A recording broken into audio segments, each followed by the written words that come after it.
জয় জয় দেবী চরাচর সারে কুছ যুগ শোভিত মুক্তাহারে বীণা রঞ্জিত পুস্তক হস্তে ভগবতী ভারতী দেবী নমস্তুতে।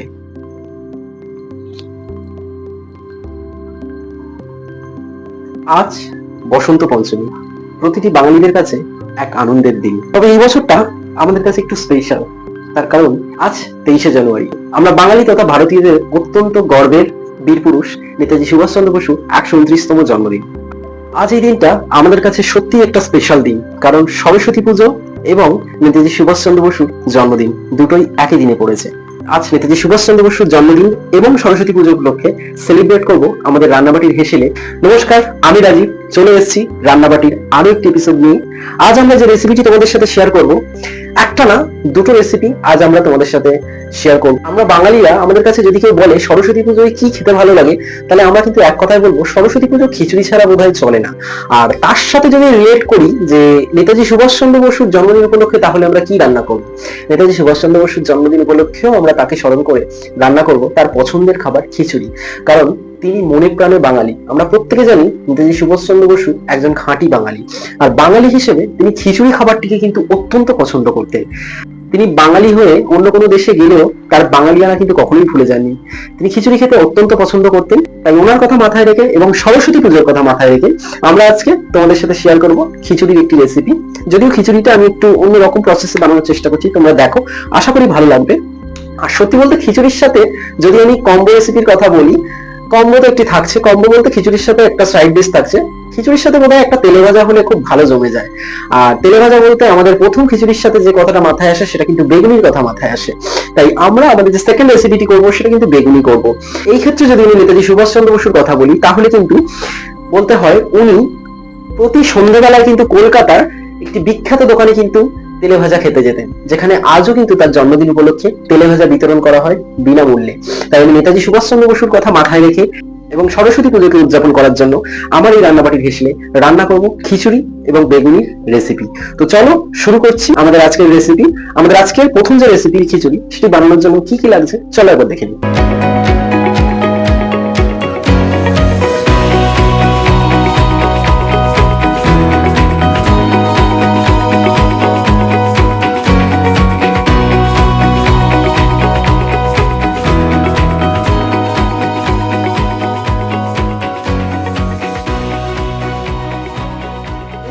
তো দেখে নিলাম কি কি ইনগ্রেডিয়েন্টস লাগছে খিচুড়ি বানানোর জন্য। তো চলো শুরু করি আজকের রান্না, আমাদের প্রথম রেসিপি। প্রথমে আমরা খিচুড়ি বানানোর জন্য শুকনো খোলায় মুগ ডালটাকে একটু হালকা করে ভেজে নেব। শুকনো খোলায় আমরা হালকা করে যদি মুগ ডালটা ভেজে নিই, তাহলে মুগ ডালের যে গন্ধটা, সেই গন্ধটা খুব ভালোভাবে খিচুড়ির মধ্যে আমরা পাবো। তো আমাদের মুগ ডালটা ভাজা হয়ে গেছে, এবার আমরা মুগ ডালটাকে তুলে নিচ্ছি। তো এই প্যানের মধ্যে আমরা সাদা তেল দিয়ে দেবো কিছুটা, কারণ আমাদের সবজিগুলোকে ভাজতে হবে। আমাদের তেলটা গরম হয়ে গেছে, এবার আমরা আমাদের যে মিক্স সবজিটা ছিল সেই সবজিগুলো দিয়ে দেবো। তো এখানে আমাদের যে যে সবজিগুলো ছিল,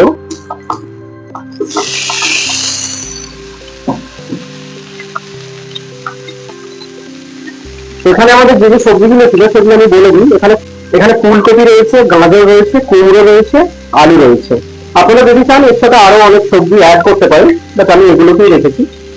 এগুলোকে একটু হালকা করে ভেজে নেবো, খুব বেশি ভাজার প্রয়োজন পড়ে না। সবজিগুলো ভেজে তুলে নিয়েছি, এবার আমরা খিচুড়িটা বানানোর নেক্সট প্রসেসে চলে যাচ্ছি। জলটা গরম হয়ে এসছে, এবার আমরা ওই যে ভেজে রাখা মুগ ডালটা সেটাকে দিয়ে দিলাম। মুগ ডালটাকে আমরা শুকনো খোলায় ভেজে রেখেছিলাম। এরপর আমরা মসুর ডাল দিয়ে দিলাম। আচ্ছা, এখানে আমি মেজারমেন্টটা আপনাদের একটু বলে দিই। সেটা হচ্ছে আমরা গোবিন্দভোগ চাল নিয়েছি প্রায় 150 গ্রাম মতো, আর মুগ ডাল নিয়েছি আমরা এখানে 100 গ্রাম মতো, আর মসুর ডালটা আমরা নিয়েছি মোটামুটি 50 গ্রাম মতো। মেজারমেন্টটা এরকম হলেই মোটামুটি আমাদের খিচুড়ির টেস্টটা ভালো হবে। আমরা এখনই সবজিটা দিয়ে দেবো, কারণ সবজিগুলো সিদ্ধ হতে সময় লাগবে, তাই আমরা সবজিগুলো সব এর মধ্যে দিয়ে দিলাম। ডালটা মোটামুটি 50% কুকড হোক, তারপরে আমরা চালটা দেবো। যতক্ষণে ডালটা 50% কুকড হচ্ছে ততক্ষণ আমরা একটা মশলা বানিয়ে নিই। আচ্ছা, আমরা এখন একটা মশলা বানিয়ে নিচ্ছি। তার জন্য আমি প্রথমে দিয়ে দিলাম গোটা জিরে,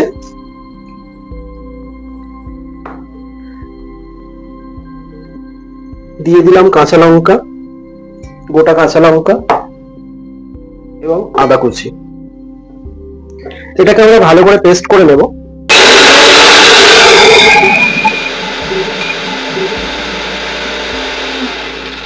আমরা আবার ফ্রাইং প্যান নিয়ে নিলাম। ফ্রাইং প্যানের মধ্যে আমরা সাদা তেল দিয়ে দিলাম। এবারে আমরা যে পেস্টটা করেছিলাম আদা আর কাঁচা লঙ্কা, সেটাকে আমরা একটা মশলা বানিয়ে নেব। মশলাটা করার সময় আমাদের তেল ছিটকাতে পারে, তার জন্য আমরা একটু লবণ আর একটু সামান্য হলুদ গুঁড়ো দিলাম।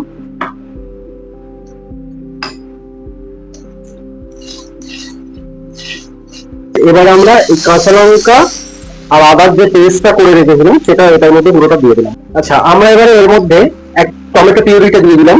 মাঝারি সাইজের একটা টমেটো পেস্ট করে রেখেছিলাম, সেটা আমরা দিয়ে দিলাম।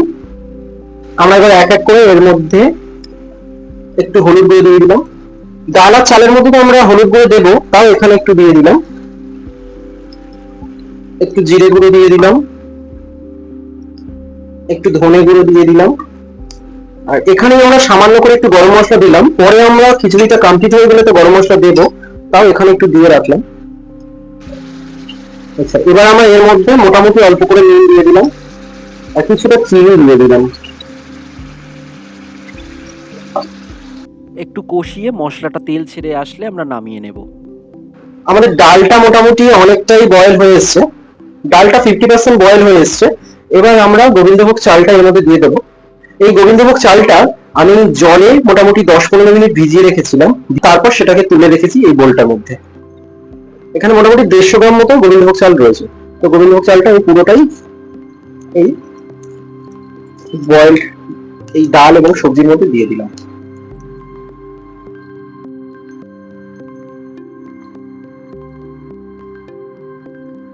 চাল আর ডালটা মোটামুটি অনেকটাই 90% বয়েল হয়ে এসছে। এবার আমরা এর মধ্যে হলুদ দিয়ে দেবো।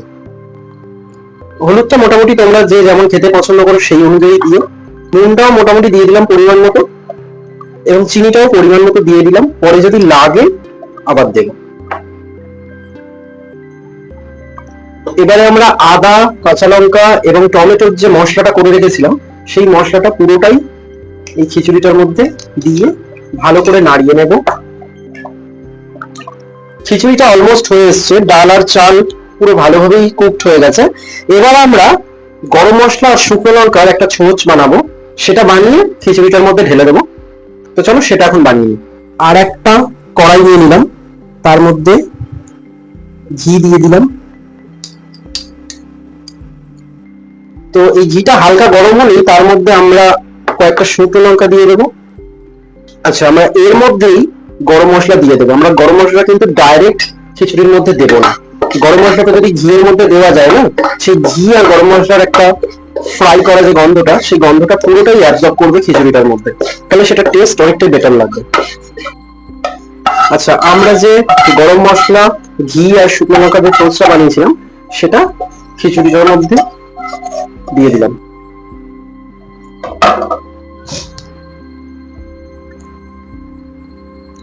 তো খিচুড়িটা আমরা বেশিক্ষণ কুক করবো না, কুক অলরেডি হয়ে গেছে। আর ছোঁচ দেওয়ার পরে কুক খুব বেশি হয় না, তাই এবার আমরা ইন্ডাকশনটা অফ করে দেবো। তারপরে আমাদের যে অন্য একটি রেসিপি বেগুনি, সেই বেগুনিটা আমরা ভেজে নিচ্ছি। নমস্কার, আজ সরস্বতী পুজো, নেতাজি সুভাষচন্দ্র বসুর জন্মদিন। আপনারা সকলেই জেনে গেছেন রান্নাটি হেসেলে খিচুড়ি এবং বেগুনি রেসিপি হচ্ছে। খিচুড়ি রেসিপি করে একজন তো ঠাকুর দেখতে পালিয়ে গেছে। আচ্ছা বলবো, আমি তো বাচ্চা মানুষ, আমি কি রান্না করতে পারি বলুন? আজকে বেগুনিটা আমাকেই বানাতে হবে, কারণ খিচুড়িতে খাওয়ার জন্য কিছু একটা তো চাই। তো চলুন আমি বানাই বেগুনি। বেগুনি বানাতে বেশি কিছু লাগে না, তাহলে আমরা শুরু করি। একটা ব্যাটার বানিয়ে নিতে হবে।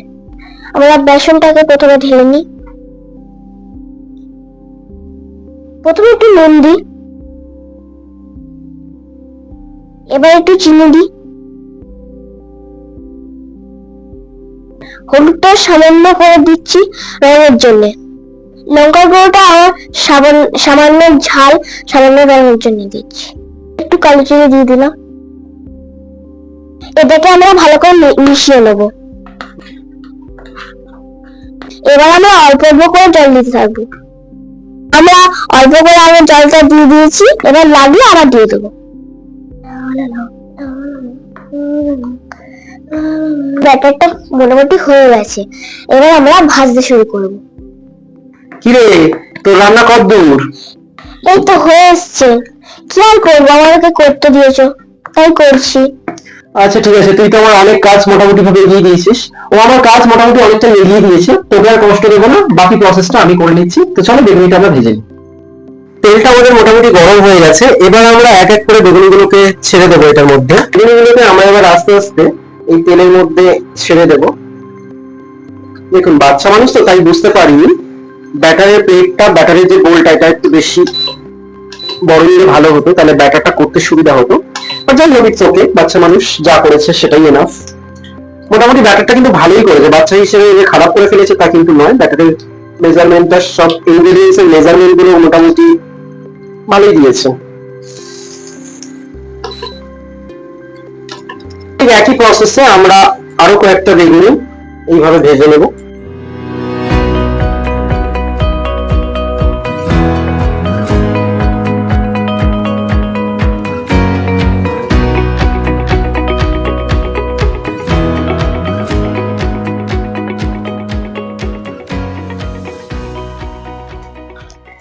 আপনি খেয়ে বলুন কেমন হয়েছে। আমিও খেয়ে দেখি।